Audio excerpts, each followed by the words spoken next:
동력, 글밭, 12월 7일 화요일 황교안에게 박수를. 어제 자한당은 태극기 모독 부대를 국회로 끌어들였습니다. 그야말로 난동을 피운 것이죠. 그야말로 보란듯이 법을 어긴 것이죠. 그야말로 이래도 될까 하는 걱정스러운 질문을 던지게 되네요. 누가 이런 못된 짓을 꾸민 것인지 궁금증이 밀려듭니다. 어제가 아니라 그 어제의 어제부터 알 수 없는 일관된 꼼수를 꾸민 느낌이 강하게 듭니다. 그 강한 느낌은 확실한 증거가 없어 뭐라고 꼬집어 말씀을 들을 수 없어 안타까울 뿐입니다. 언제부터인가 미국의 전한 자본주의가 우리 사회를 지배하고 있습니다. 돈에 목숨을 걸고 있는 사회 병리 현상이 널리 퍼져 있는 오늘이니까요.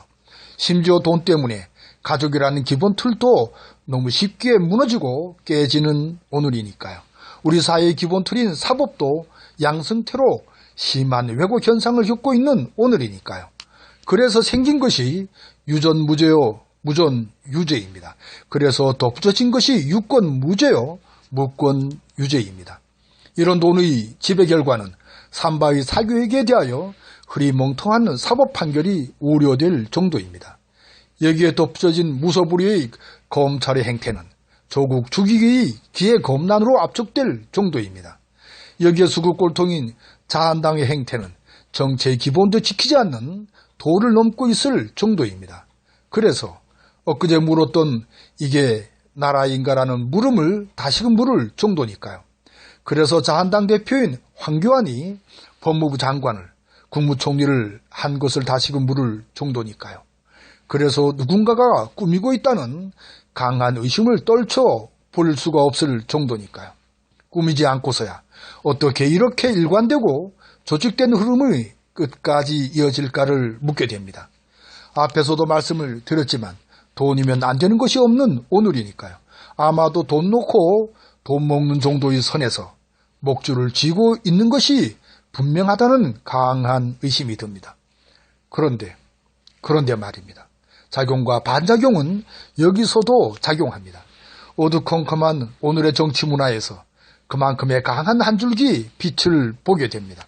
촛불민심도 어쩌지 못했던 수구꼴통당을 이끌고 있는 황교안의 헛발질에 고마움을 느낍니다. 그 절정의 모습은 앞으로도 몇 개를 더 보여줄 것으로 여겨집니다.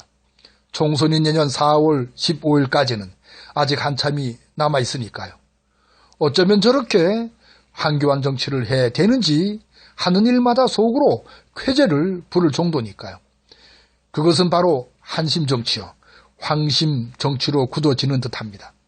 이런 차원에서 나경원이 떨어져 나간 것에 대하여 아쉬움이 컸던 것도 사실입니다.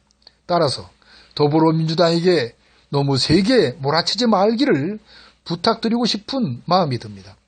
슬슬 허점을 보이면서 내년 총선까지 끌고 가 마지막 결정적인 한 방을 먹였으면 싶으니까요. 하지만 그런 전략은 참으로 쉽지 않은 노릇이지요. 그 숨은 뜻을 적이 알아채지 못하게 내보이기란 여간 쉽지 않으니까요. 그래서 그 황교안에게 저라도 박수를 보내고 싶을 정도입니다. 그래서 어두컴컴한 이 화요일 새벽에 황교안에게 박수를이라는 제목의 글밭을 읽습니다. 오늘도 고맙습니다.